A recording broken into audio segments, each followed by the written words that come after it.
in. So, Anong all-in? Ano ibig sabihin ng all-in? yun po yung 170,000.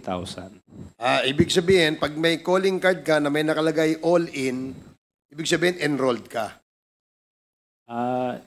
Yung sa mga kliyente ko, pag nakita nila yon, mura lang yung parating mo. Kasi nga, kamon, simula nung na-enroll ka, dumami yung Opo. iyong kliyente. Opo. Sino nagbigay sa iyo ng mga kliyente? Ako po nag-ano ng mga kliyente ko, Your Honor. Ako po naghanap. Ikaw naghanap. Opo, kasi Walang nagbigay sa iyo. Opo, kasi nandoon sa larangan yun yung trabaho ko po eh.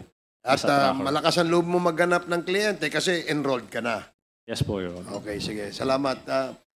Congresswoman Luistro. Question for Mark Taguba. Bakit enrolled ka na sa Davao, naharang pa yung container